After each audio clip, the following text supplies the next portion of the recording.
Queridos amigos, a passagem das Escrituras para a qual eu devo chamar a sua atenção nesta tarde se encontra no Evangelho de Mateus. Abra comigo no capítulo de número 9, nós leremos o versículo de número 9. Capítulo de número 9, versículo de número 9, estas palavras de Mateus pelo Espírito, sobre Jesus, que passando Jesus adiante dali, viu assentado na recebedoria um homem chamado Mateus e disse-lhe: segue-me. E ele, levantando-se, o seguiu.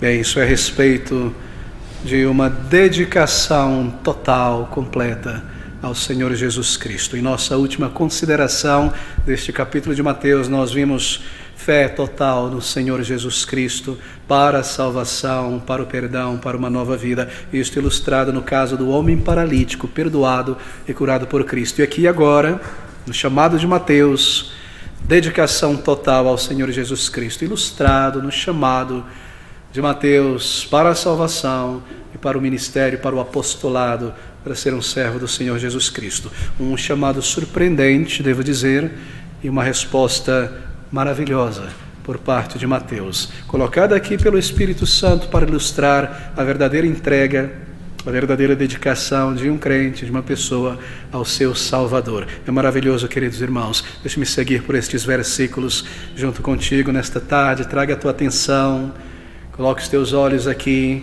desperte-se a si mesmo para ouvir a palavra de Deus. Há tantas coisas para nós da parte do Espírito nesta tarde. Ouça essas palavras no versículo de número 9.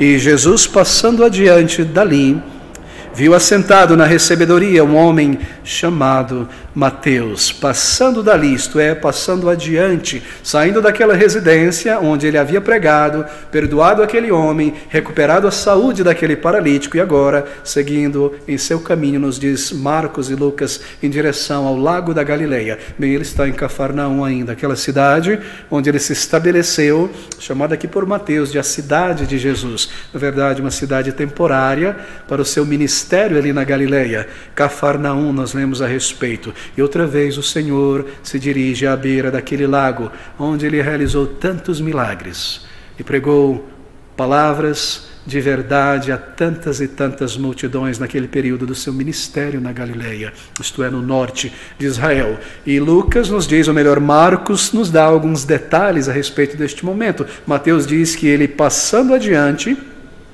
saiu e viu assentado na recebedoria Mateus. Abra comigo em Marcos, capítulo 2, versículo 13. Alguns elementos aqui que ilustram melhor, coloram melhor a cena para nós. Marcos, capítulo 2, versículo de número 13. Marcos adiciona estes elementos. E tornou, isto é, Jesus, a sair para o mar, e toda a multidão ia ter com ele, e ele os ensinava, e passando viu a Levi, isto é Mateus, filho de Alfeu, sentado na recebedoria. Bem, ele voltou-se para o mar, e mar aqui é Galileia, na verdade, o lago da Galileia, chamado assim por aqueles judeus que viviam ali.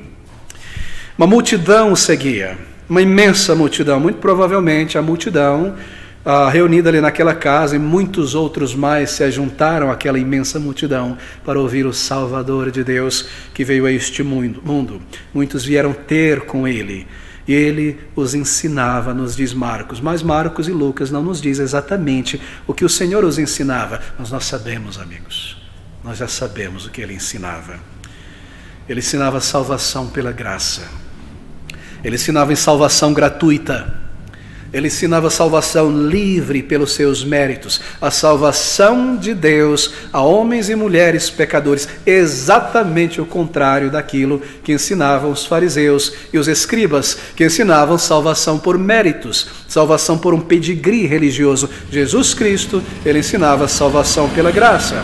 Bem, ele ensinava que pecadores arrependidos poderiam receber do Senhor o perdão de seus pecados, a nova vida pela fé no Senhor Jesus Cristo Salvador. E ele ensinava assim exatamente o oposto dos escribas. Ele ensinava que a salvação era imerecida da parte dos homens. Ele ensinava que a salvação era um dom gratuito de Deus pela fé em arrependimento de pecados. Era isso o que ele ensinava às multidões sempre, nós sabemos. O Evangelho da graça, salvação gratuita pela fé nele, no Salvador, pelos méritos do Senhor na cruz. Ainda embora, eles não entendiam exatamente como Cristo iria alcançar esta salvação, mas esta foi a mensagem pregada por ele em todo o seu ministério até o final. Então, em sua crucificação e ressurreição dentre os mortos, eles entenderam exatamente como ele poderia perdoar pecados, como esta salvação poderia de fato ser gratuita, tendo ele pago, comprado e adquirido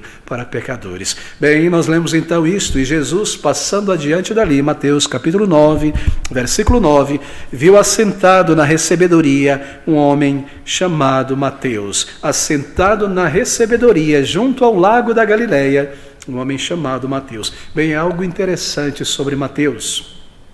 Eu já ouvi de alguns pregadores e de outras pessoas dizerem que não há para nós nenhuma informação extra a respeito de Mateus, a não ser o seu nome. Tudo que nós sabemos sobre ele é um homem chamado Mateus, que se levantou e seguiu a Cristo, virou um apóstolo, e aqui está o seu evangelho a respeito do Senhor Jesus Cristo. Não há informação nenhuma além desta, né? O seu nome, a Bíblia não nos diz nada mais a respeito dele.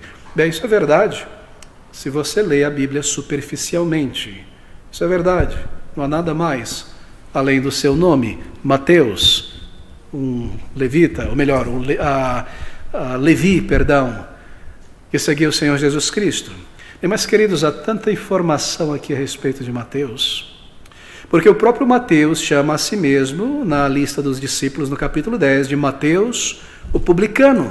Veja o capítulo 10, versículo de número 3, Filipe, Bartolomeu, Tomé e Mateus, o publicano. Assim ele se descreve. Ele se descreve como Mateus, o publicano. E essa pequena palavra, ela traz uma quantidade tremenda de informação a respeito de Mateus. Mateus, o publicano. Bem, é por isso que ele estava sentado na recebedoria, o local de coleta de impostos, porque ele era um coletor de impostos. Ele era um publicano. Bem, a palavra grega que é traduzida aqui por publicano, não é esta palavra, na verdade, no original. A palavra é coletor, fazendeiro de impostos, alguém que coleta impostos. Bem, os nossos tradutores, em particular João Ferreira de Almeida, decidiu utilizar a palavra publicano, e eu penso que aqui as traduções um pouco mais recentes ganham apenas nesse ponto, em utilizar o termo coletor de impostos, porque esta ideia, mas a ideia dos tradutores e de João Ferreira de Almeida, na tradução aqui inicial da nossa Bíblia para a língua portuguesa, em utilizar a palavra publicano, era que na época dele e também na antiguidade, publicano significava alguém que mantinha ou tinha um ofício público, um ofício do governo, do império, em lidar, em se relacionar de alguma maneira oficial com as pessoas, com a nação, com o público. Por isso, publicano. A palavra publicano, ela vem do latim. Publicano está no singular, o plural é publicani, assim, publicani, um publicano, publicani, o plural. Isso vem do latim, da língua dos romanos, e você se recorda que Israel, neste período, no primeiro século, aquela nação estava sob o domínio do Império Romano.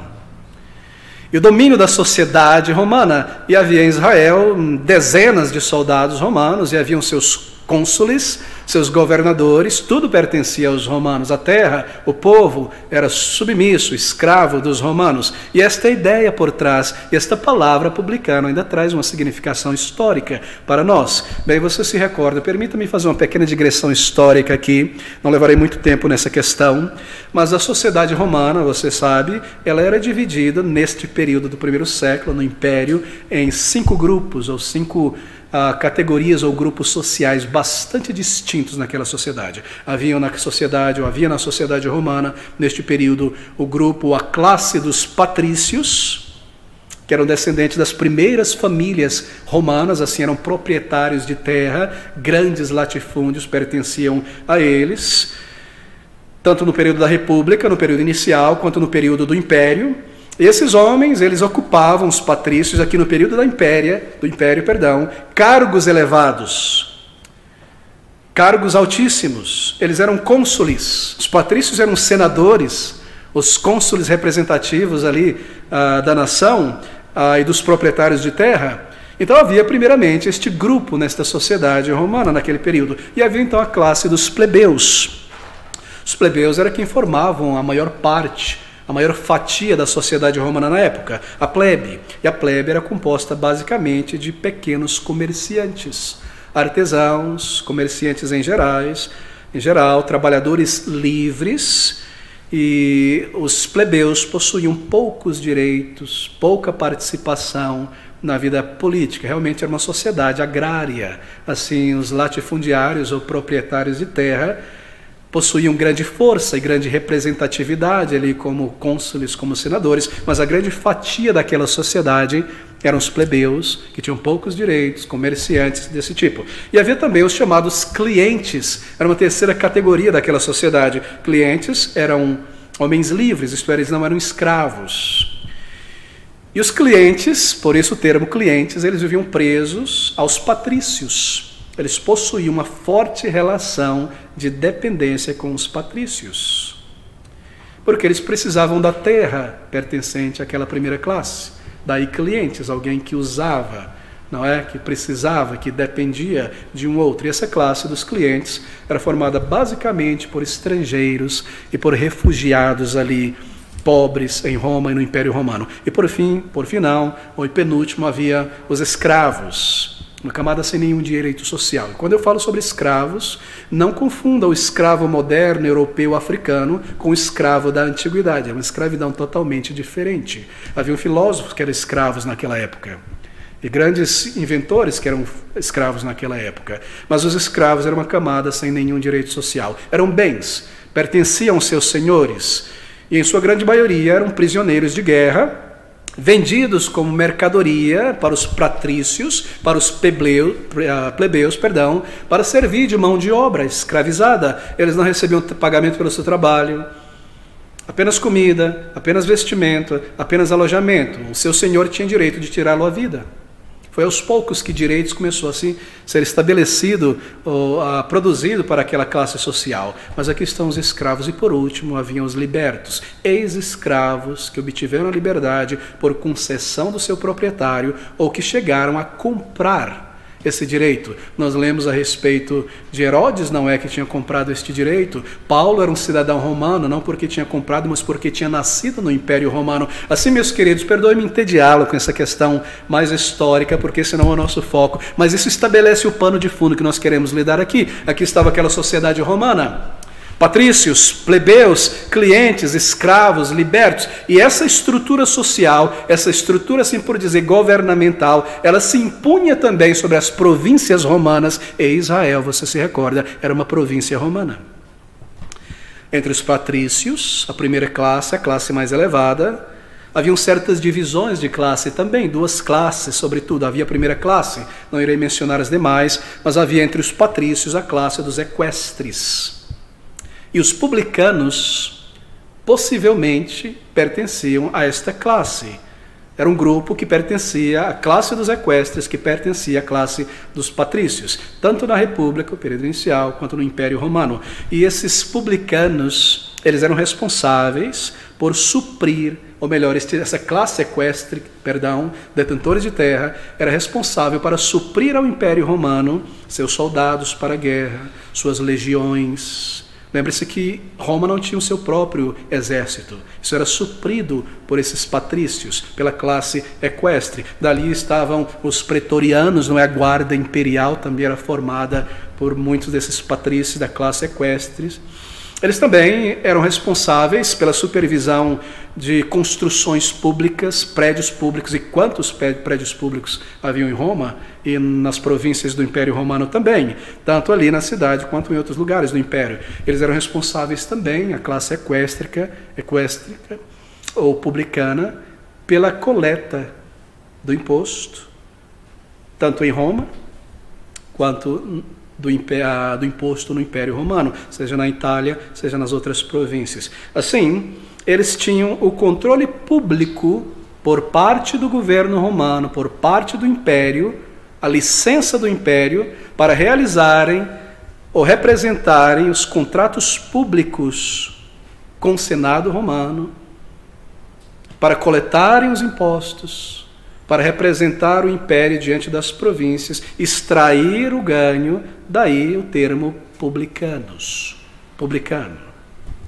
E conforme Roma começou a espalhar o seu império, a aumentar em força, a tomar, a conquistar territórios, então a tarefa dos publicanos aumentou. E assim uma nova classe, subdivisão dos publicanos é criada. Os publicanos gerais e os publicanos delegados. Os publicanos gerais eram aqueles, então, romanos, que representavam esse grupo diante do Senado, diante do Império, e detinham o poder, o direito de explorar as províncias, de coletar os impostos e de prestar contas, não é, ao Império.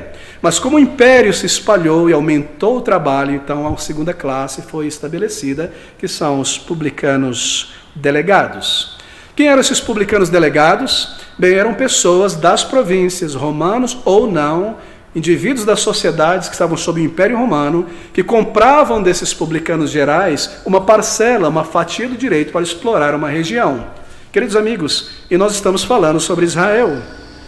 Em Israel haviam muitos publicanos delegados em cada província, em cada região de Israel, na Síria, em toda parte. E você deve se recordar disso. Israel era uma província dominada pelo Império Romano.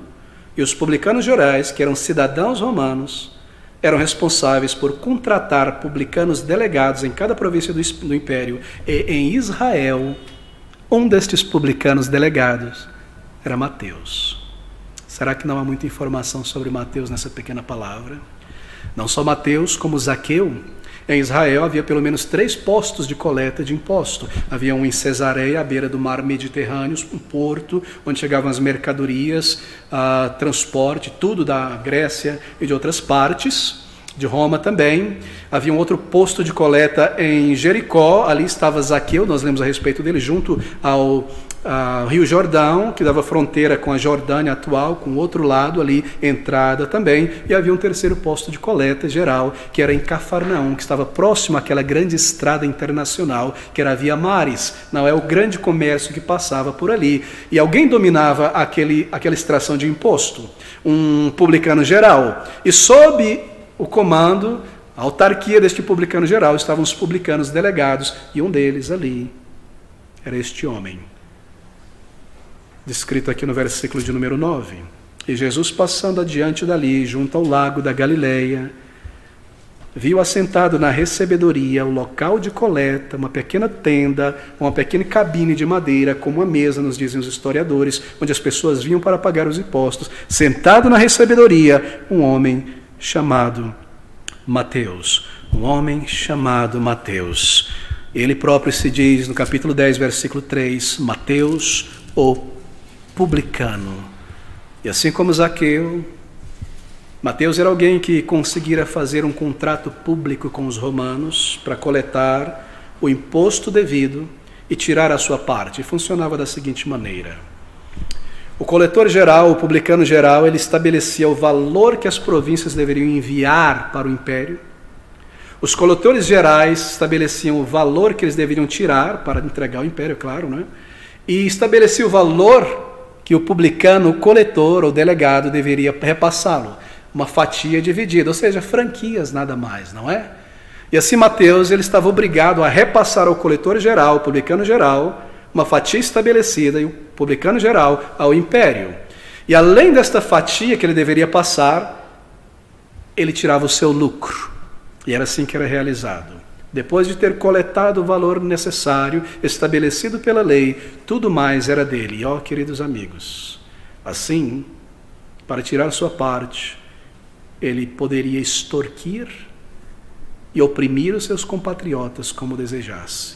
E para fazer isso, Mateus, como Zaqueu e todos os demais publicanos, eles tinham o aval e a proteção militar armada dos romanos. Algo muito parecido com os nossos dias, não é?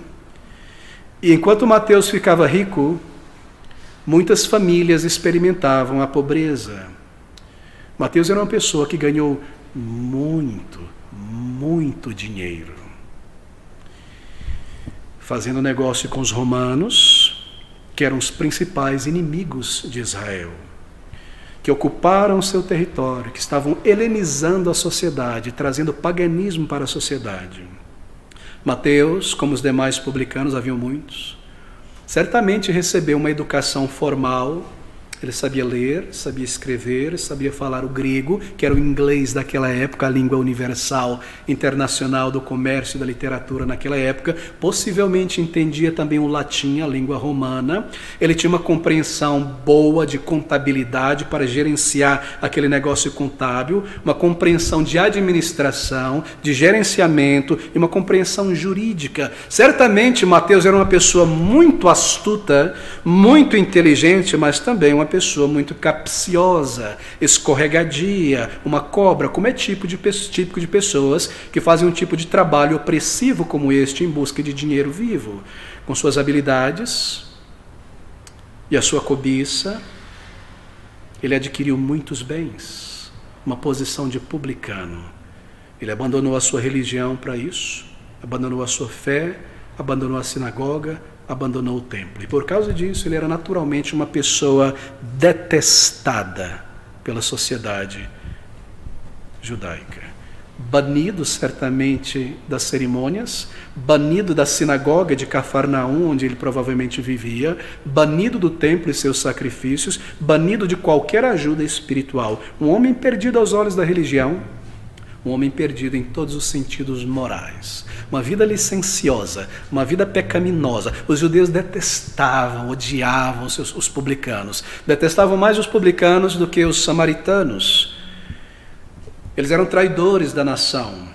Eles eram os capôs da nação. Lembra-se dos capôs entre os alemães? Está ali a Alemanha invadindo certos países como a Polônia, prendendo judeus, prendendo pessoas, prendendo inimigos políticos, e haviam aqueles poloneses que se juntaram ao exército e à Alemanha para oprimir seus próprios compatriotas, não é? Em troca de chocolate, em troca de uma cama mais macia, e que no final receberam uma lição tão terrível, e você lê a respeito disso. Assim eram os publicanos, os traidores da pátria, junto com o império, junto com os gentios. Eles eram também homens licenciosos e homens maus. E todas as vezes que alguém desejava acusar o Senhor Jesus Cristo, eles utilizavam o termo publicano. Veja comigo, por exemplo, Atos, não é? Capítulo de número 11, versículo de 2 a 3. Há uma situação que ilustra isso aqui. Atos capítulo 11, versículo de 2 a 3. Já não é o Senhor Jesus, mas o contexto de publicano aparece. E subindo Pedro a Jerusalém, disputavam com ele os que eram da circuncisão, isto é, judeus, dizendo: Pedro, entraste em casa de homens incircuncisos e comestes com eles, com romanos, com gentios. E os publicanos, como os gentios, eram grandes pecadores. E mesmo os crentes, nesta altura aqui, tinham grande dificuldade de lidar com publicanos, com romanos e com estas pessoas. Bem, é bem possível que Mateus se pensava muito melhor que os fariseus, porque ele não participava da hipocrisia dos fariseus. Talvez ele se considerava até um homem mais honesto, porque eu não frequento a sinagoga, eu peco mesmo, peco abertamente, mas não fico aí colocando máscara, indo para a igreja, dando uma de temente a Deus. É muito provável que ele se sentia superior àqueles fariseus, porque os fariseus eram hipócritas. Queridos amigos, há tantas pessoas assim. São os piores pecadores na face da terra, mas elas estão prontas a julgar e apontar o dedo para qualquer cristão, porque elas pensam que vivem uma vida melhor do que eles, daqueles que vão a uma igreja. Elas dizem crer em Deus da maneira delas, e porque elas veem a hipocrisia em algum cristão, em algum líder religioso na televisão, então elas não buscam a Deus. E assim elas permanecem longe de Deus, quando na verdade isso é uma desculpa para não buscar a salvação de Deus. Este era Mateus. O próprio Senhor Jesus Cristo, ele não teve escrúpulo de falar sobre os publicanos como falavam os demais, como alguém mau, porque os publicanos não eram boas pessoas. Veja Mateus capítulo 5, versículo de número 46, um exemplo disso. Mateus 5, 46, o Senhor diz, em seu ensino no Sermão do Monte: pois se amardes os que vos amam, que galardão tendes? Não fazem os publicanos também o mesmo? E o significado disso é este: se vocês somente amam as pessoas que amam vocês, que religião superior, que princípio superior é este? Mesmo os piores entre os homens fazem isso. Mesmo um publicano consegue amar aqueles que lhe amam. E o Senhor Jesus Cristo não teria dito isso se isso fosse uma calúnia contra os publicanos. E este era Mateus, este era Zaqueu, este eram todos os publicanos. E embora, queridos amigos, haja apenas essa pequena palavra descrevendo Mateus um publicano, essa é uma palavra que declara uma imensidão de informação sobre Mateus. Bem, deixe-me voltar agora, fechando esse parênteses, ao nosso capítulo de número 9, mas eu precisava trazer essas informações. Versículo de número 9 do capítulo 9. É tão dramático aqui, queridos amigos. E Jesus, passando adiante dali, viu assentado na recebedoria um homem chamado Mateus. Assentado na recebedoria, em Cafarnaum, coletando o imposto das balsas no lago, o imposto dos peixes, o imposto do transporte de lenha, de pessoa, qualquer transação, qualquer movimentação comercial e de serviço ali, coletava-se o imposto, porque tudo pertencia aos romanos, a terra e o seu produto, as águas e o seu produto, e as pessoas também. Assentado na recebedoria, em Cafarnaum, a cidade onde eles se encontravam. Mas de repente a narrativa nos surpreende, é isso que é tremendo. Que Jesus, passando adiante dali, viu assentado na recebedoria um homem chamado Mateus e disse-lhe: segue-me. Segue-me.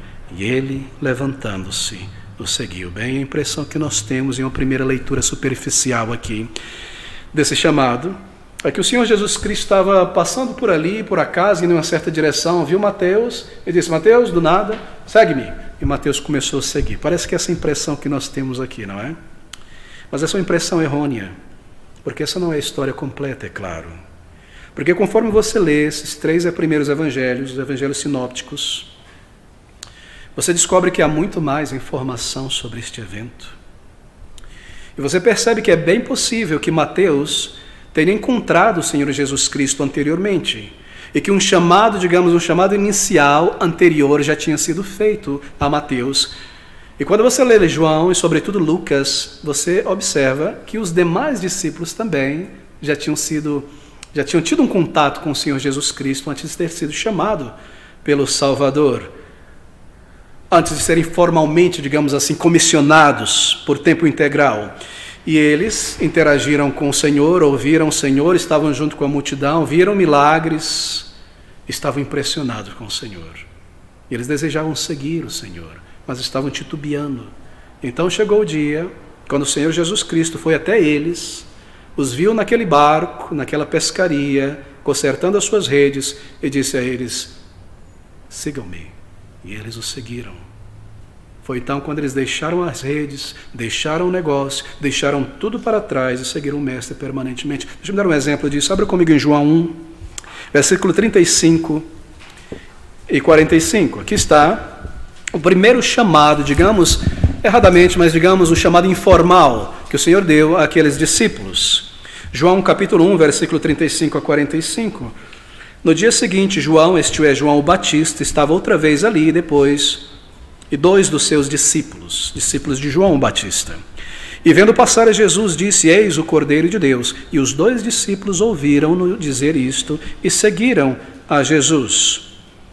E no versículo 40, era André, irmão de Simão Pedro, um dos 2 que ouviram aquilo de João e o haviam seguido. Este chamou primeiro a seu irmão Simão e disse-lhe: achamos o Messias, que traduzido é o Cristo, e levou-o a Jesus. E olhando Jesus para ele, disse: tu és Simão, filho de Jonas, tu serás chamado Cefas, que quer dizer Pedro. No dia seguinte quis Jesus ir a Galileia, e achou a Filipe, disse-lhe: segue-me. E Filipe era de Betsaida, cidade de André e de Pedro. Filipe chamou Nataniel, e assim nós vemos a sequência da narrativa. O Senhor chama esses discípulos, eles vêm interessados, eles ouvem a palavra de João Batista, deixam João Batista corretamente e seguem o Senhor Jesus Cristo, mas não de uma maneira permanente.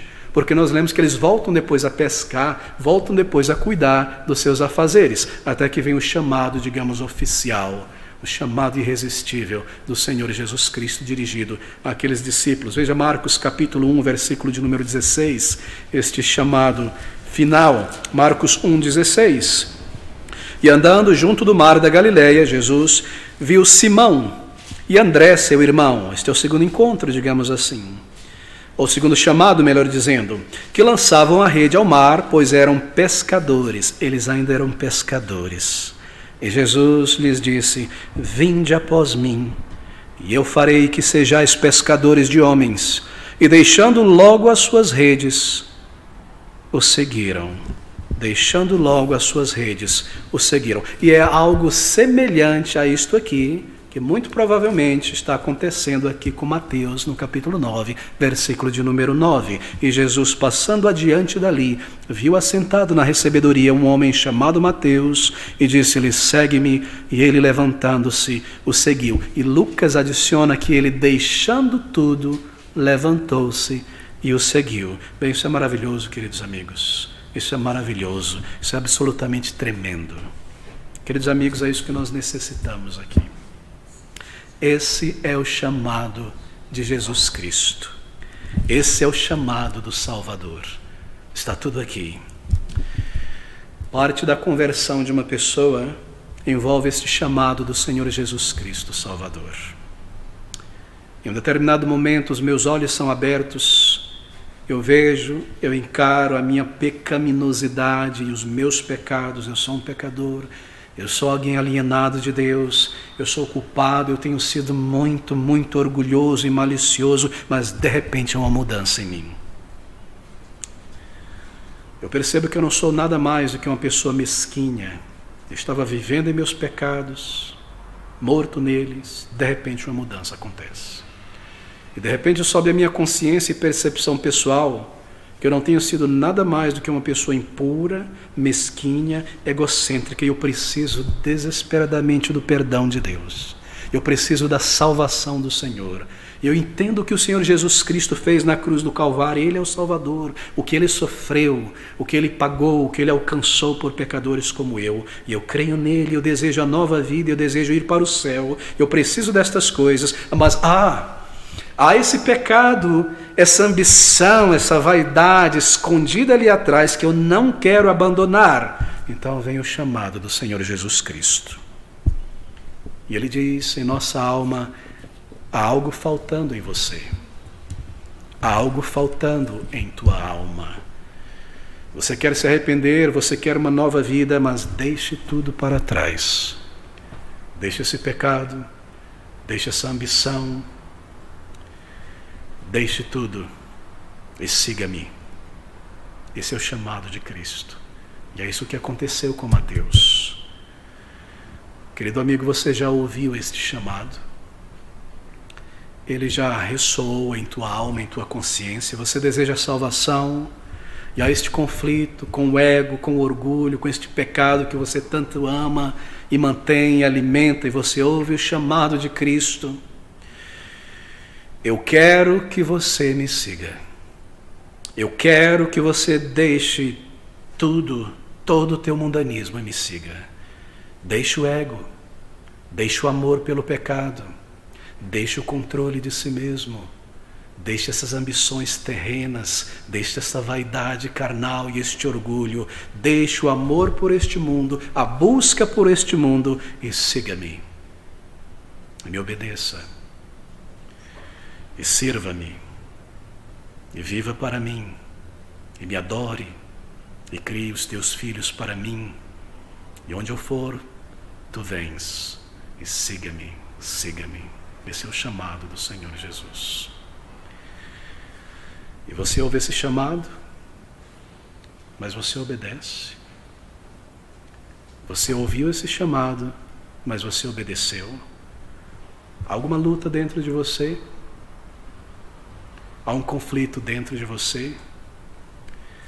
Mateus se levantou e em Lucas 5 deixou tudo e o seguiu. Ele deixou tudo. Ele levantou-se daquela cabine, ele deixou o seu posto, ele deixou o seu status, ele deixou para trás toda aquela sua vida. Ele nem mesmo pediu tempo para vender a sua franquia e seguir em frente com o Salvador. Nada mais a ver comigo. Essa vida de imoralidade, essa vida de luxúria, essa vida de pecado, esta vida longe de Deus, esta vida para o ego, para a aparência, nada mais. Levantando-se, deixou tudo para trás e seguiu o Salvador. É claro, O publicano geral tomaria conta daquele ponto. E havia outros chacais ali prontos para assumir. Nada mais, deixou tudo para trás. Nada mais comigo, nada mais a ver com a minha vida. E esse foi o elemento que faltava em Mateus. E isso é conversão. Você se vê em um momento debaixo de um profundo senso, uma profunda convicção de necessidade espiritual, de culpa, de vazio. Eu preciso de perdão, eu creio em Jesus, eu necessito dessa salvação. E então você tem esse conflito com o teu pecado, o desejo de mantê-lo, esta ambição. Então você ouve o chamado de Cristo, você deixa tudo isso para trás, esta velha vida, aos pés de Cristo, para segui-lo. Este é o chamado do Evangelho. Ele é ilustrado de uma maneira tão clara, tão direta, tão simples. Há muitas pessoas hoje que não desejam este chamado do Evangelho. Tragicamente, mesmo dentro das fileiras do cristianismo evangélico, você vê isso hoje em nossos dias. Muitas pessoas não desejam isso. Elas desejam Cristo e o mundo. Elas desejam Cristo e a sensualidade. Elas desejam Cristo e a sua autossuficiência e o domínio de si próprio. Elas querem Cristo como seu Salvador, aquele que abre o céu para elas entrarem, mas não querem Cristo como Senhor da sua vida, dizendo: siga-me, sirva-me, tome a tua cruz, deixe o ego para trás. Elas não são como Mateus, elas continuam no mundo. Elas permanecem no mundo, elas querem estar na igreja e comer o queijo da igreja e o queijo do mundo, assim por dizer. Elas não abandonaram o mundo. Elas não são como Mateus. E esta é uma prova de que talvez não nasceram de novo. Oh, meus amigos, nós vemos isso ilustrado em nossa sociedade. De vez em quando você lê ou ouve sobre algum artista, algum famoso, algum político que foi convertido ao cristianismo, se tornou um protestante, um evangélico, e você começa a observar um pouco para tentar saber alguma informação sobre a vida dessa pessoa, e você vê que nada mudou, apenas o uniforme. Eu cantava no palco do mundo e agora eu canto no palco da igreja, mas eu continuo com o mundo em meu coração. E você encontra tantas e tantas pessoas assim, que conseguem estar na igreja derramando lágrimas, emocionados, aparentemente tocados e elevados, e sair dali e ir direto à promiscuidade, à fornicação. E sair dali e ir para um lugar de entretenimento mundano. E ao longo da semana beber da cultura horrível deste mundo, na televisão, nas músicas. Conseguem estar na igreja e sentir e declarar e afirmar, mas na segunda-feira não tem poder sobre o seu próprio pecado.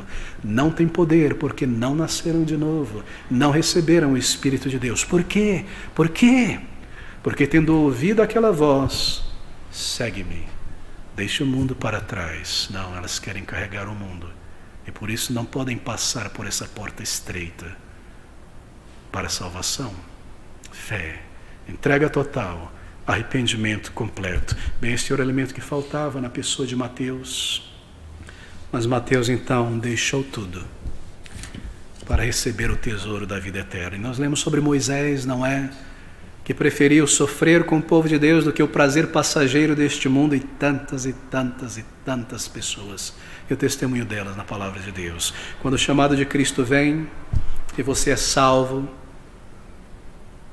então você se levanta e queima aquela pilha de CDs mundanos que você tinha. E você toca fogo naquela literatura carnal do ego, da vaidade, da sensualidade, do show. Você nem mesmo dá para alguém ou vende, porque você sabe que impregnado naquilo está o mundanismo, manchado profundamente com o pecado, e você alegremente se afasta dessas coisas. Mateus se levantou e seguiu a Cristo. Mateus deixou tudo, porque foi colocado em seu coração um tremendo amor por Cristo e pelas coisas de Cristo. Ele não podia levar aquelas outras coisas consigo. Este é o sinal de que alguém de fato nasceu de novo. Querido amigo que está no caminho, é o mundo e suas atrações para o pecado, é uma ambição por sucesso, por fama, é uma atitude rebelde, autossuficiente. Eu não me submeterei, eu vou viver a minha religião da maneira como eu quero. É um pecado específico que você ama? Mas se você é chamado por Cristo, você se levanta, se entrega a Cristo e você deixa esse mundo, porque o Espírito de Deus opera isso em você. Um homem chamado Mateus. E Jesus, passando adiante dali, viu assentado na recebedoria um homem chamado Mateus. Este nome, possivelmente, foi o Senhor Jesus Cristo quem deu a ele. Seu nome de família, nós lemos, era Levi. Veja Marcos capítulo 2, versículo 14, é assim que ele era chamado, conhecido em Marcos 2,14, em Lucas 5,27, apenas Marco. E passando viu Levi, filho de Alfeu. E você se recorda que o evangelho de Marcos é o evangelho de Pedro. Marcos era um assistente de Pedro. Pedro morava em Betsaida e agora em Cafarnaum, e conhecia Mateus, talvez desde a infância, como Levi. Mas aqui ele recebe um novo nome, e porque é ele quem está registrando este evangelho de Mateus, ele menciona o nome que ele recebeu do Senhor Jesus Cristo, muito provavelmente. Ele recebeu aqui e adotou esse nome. A partir daqui eu quero crer. Mateus, presente de Jeová. Esse é o significado. Em Marcos capítulo 3, versículo de número 16, nós vemos que o Senhor Jesus Cristo fez isso com outros apóstolos. Veja Marcos 3,16. Observe a lista dos apóstolos aqui, apenas ilustrando isso. A Simão, o Senhor Jesus Cristo chamando a partir do versículo 13, subiu ao monte, chamou para si os que ele quis, e vieram a ele, e nomeou 12 para que estivessem com ele, e os mandasse a pregar, e para que tivessem o poder de curar as enfermidades, expulsar os demônios. A Simão, a quem Jesus pôs o nome de Pedro, a Tiago, filho de Zebedeu, a João, irmão de Tiago, o Senhor chamou eles de filhos de Boanerges, filhos do trovão, aos quais pôs o nome de Boanerges, e a André, e a Filipe, e a Bartolomeu, e a Mateus. Aqui está o Senhor dando nome a estes homens. E assim é muito possível que ele recebeu este nome diretamente do Senhor Jesus. Presente de Deus. E que presente maravilhoso. O Senhor Jesus deu à sua igreja, Mateus, e o seu evangelho, o evangelho do reino. Oh, queridos amigos, eu não posso deixar de lembrar das palavras do próprio Senhor Jesus Cristo em Apocalipse capítulo 2, versículo de número 17. Palavras do próprio Salvador, dirigindo aos seus servos. Ouça essas palavras. Quem tem ouvidos, ouça o que o Espírito diz às igrejas. Ao que vencer, darei a comer do maná escondido, observe, e dar-lhe-ei uma pedra branca, e na pedra um novo nome escrito, o qual ninguém conhece, senão aquele que o recebe. Mateus, presente de Deus. Isso é simbológico, simbologia. Um novo nome nós receberemos no céu. E esse nome, porque o nome comunica na antiguidade o caráter, não é alguma coisa sobre a pessoa, será um nome que só o Senhor Jesus Cristo poderá nos dar, porque irá representar exatamente aquilo que nós somos em nossa essência depois da conversão. Que nome você receberá? Uma mulher firme em oração que me amou muito. Um jovem santo e zeloso pelo meu nome. Um presente de Deus. Um homem que me amou mais do que a sua própria vida. Não é maravilhoso? Começando aqui com Mateus e os apóstolos. Então todo crente. O nome que representa a obra de Cristo em nossa vida pelo Espírito e o que Ele fez de nós. O nome que represente o seu caráter em nós, o que Ele fez em nós, a mente de Cristo e a sua obra em nós. Não é maravilhoso? Oh, que nome nós receberemos. Versículo de número 10, eu preciso seguir em frente. E aconteceu que, estando ele em casa, sentado à mesa, chegaram muitos publicanos e pecadores e sentaram-se juntamente com Jesus e seus discípulos. É tremendo. Aqui estão os primeiros frutos de conversão de Mateus a Cristo.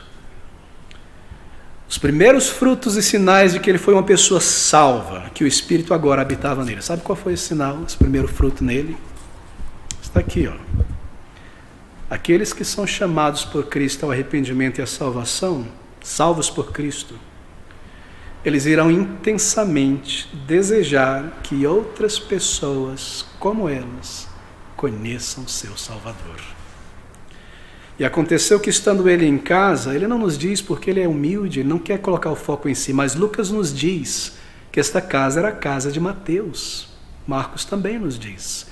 E aconteceu que, estando em sua própria casa, ele fez um jantar.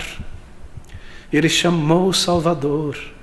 Ele chamou todos os seus comparsas publicanos, muitos publicanos e pecadores. Pecadores é o apelido dado pelos líderes judeus a pessoas que viviam abertamente em pecados visíveis. Prostitutas, ladrões, todo tipo de gente e publicanos.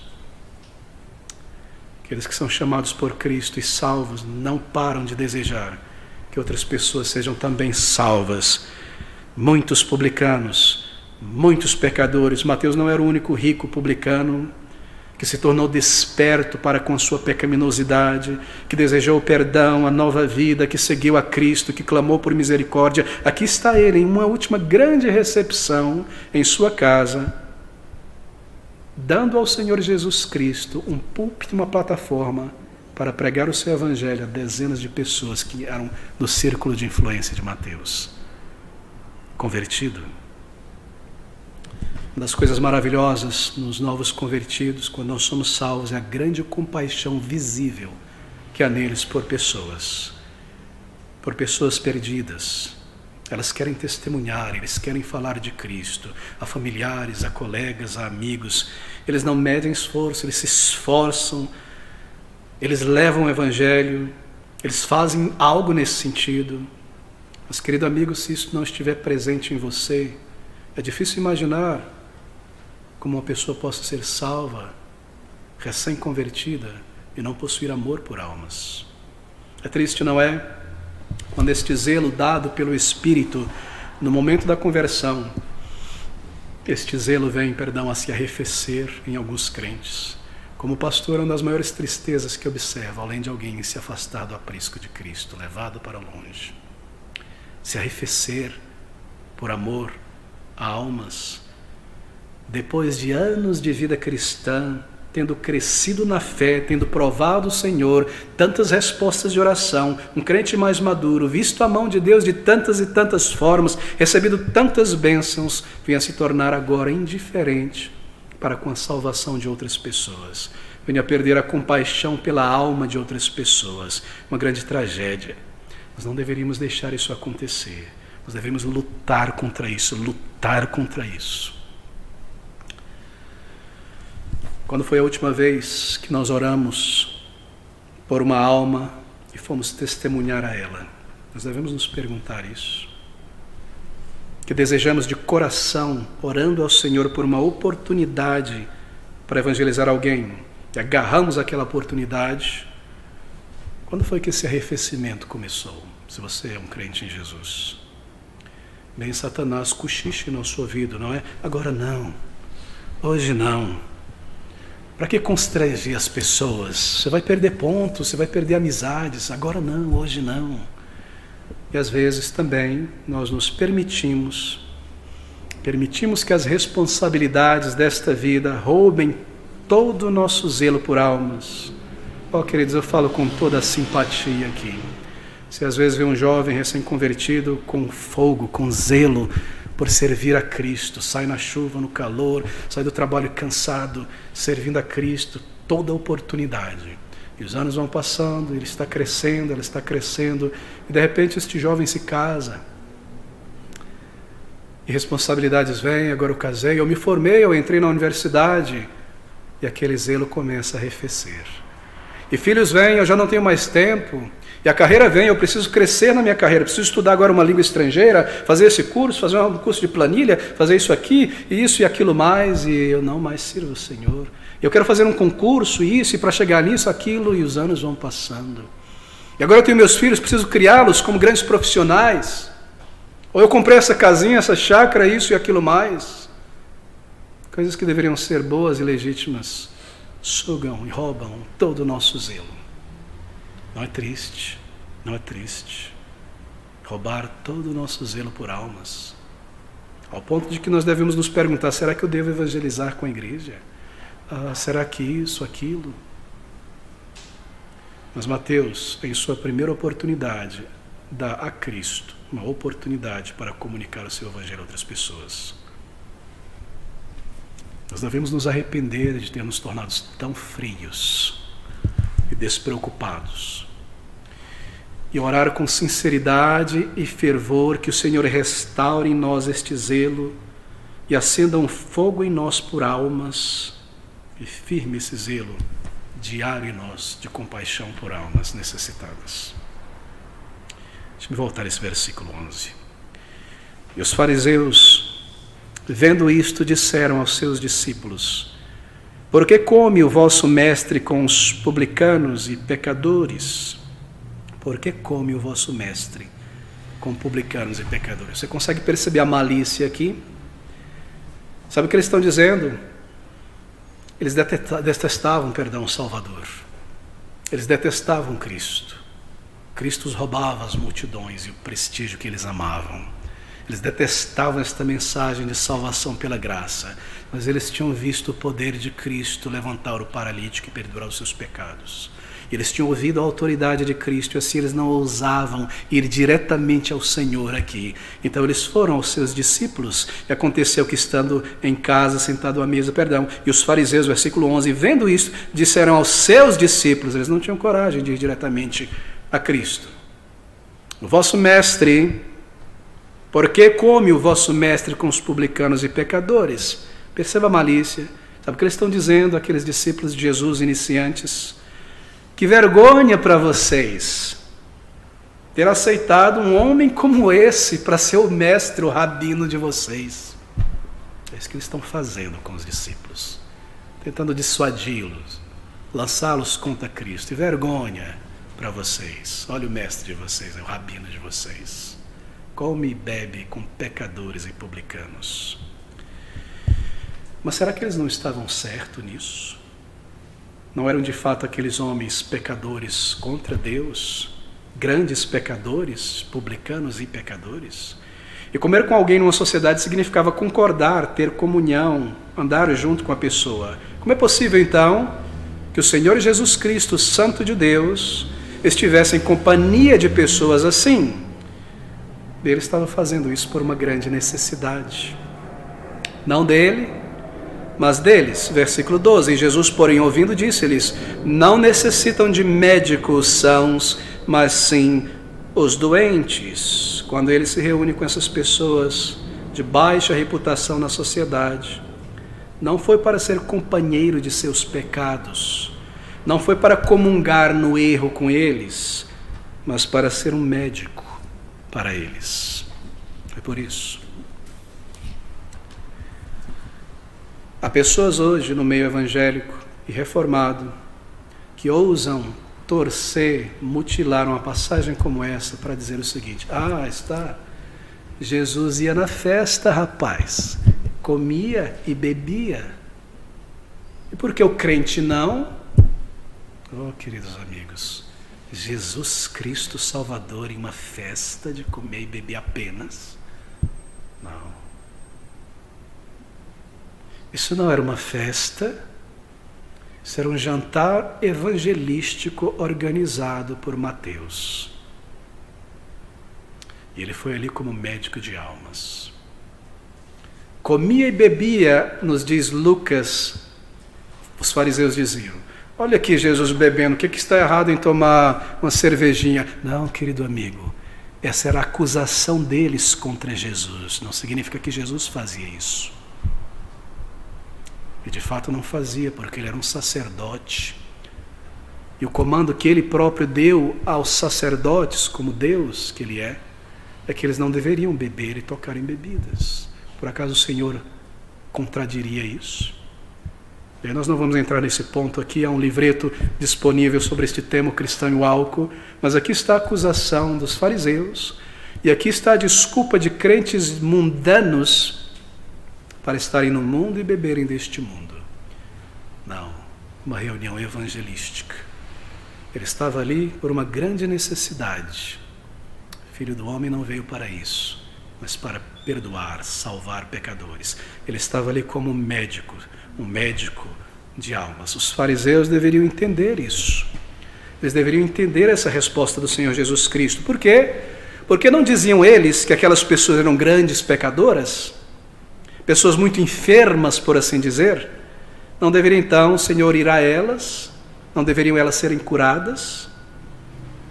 Assim o Senhor pega eles no raciocínio deles e os condena e justifica a sua ação. Não deveriam os fariseus fazer o mesmo se aqueles eram homens pecadores e mulheres pecadores, ajudar aquelas pessoas que estavam em péssimas condições, levar a graça do Evangelho a eles?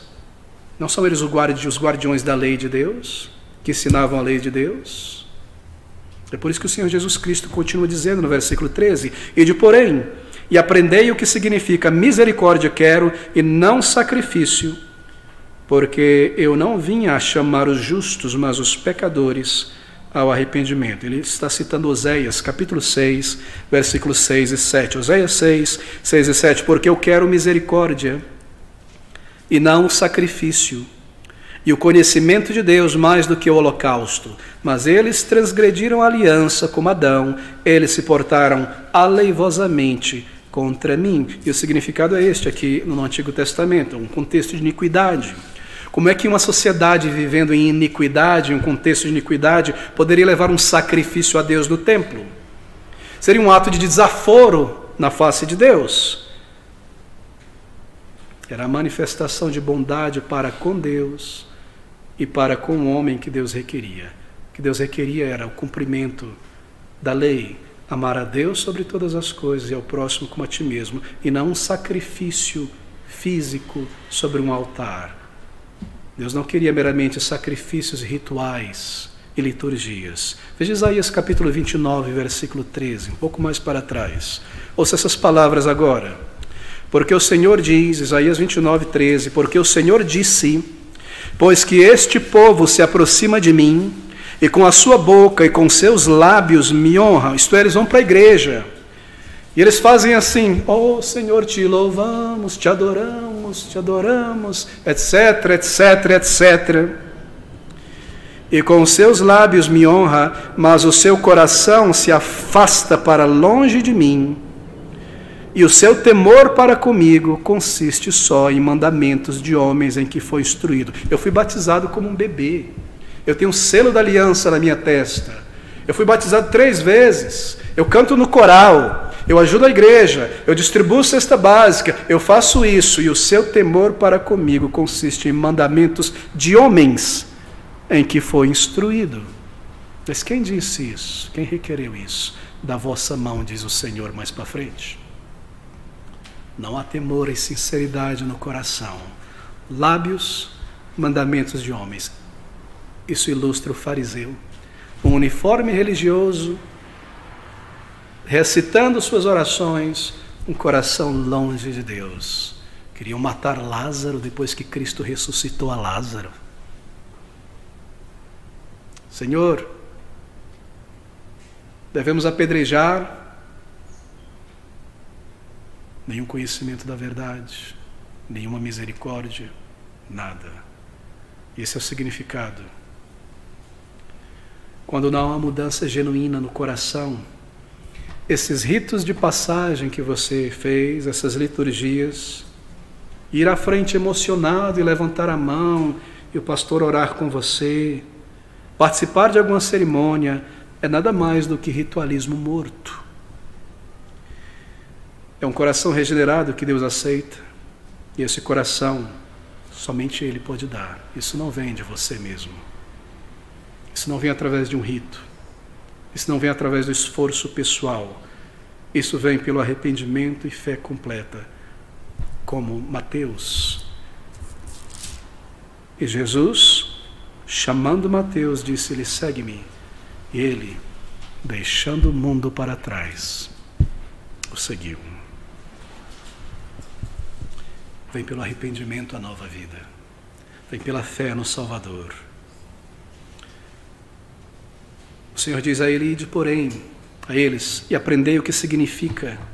Isto é, vá para casa, vá refletir sobre isso. Vá aplicar esse texto da lei ao seu coração, promover a conversão de outras pessoas, queridos amigos.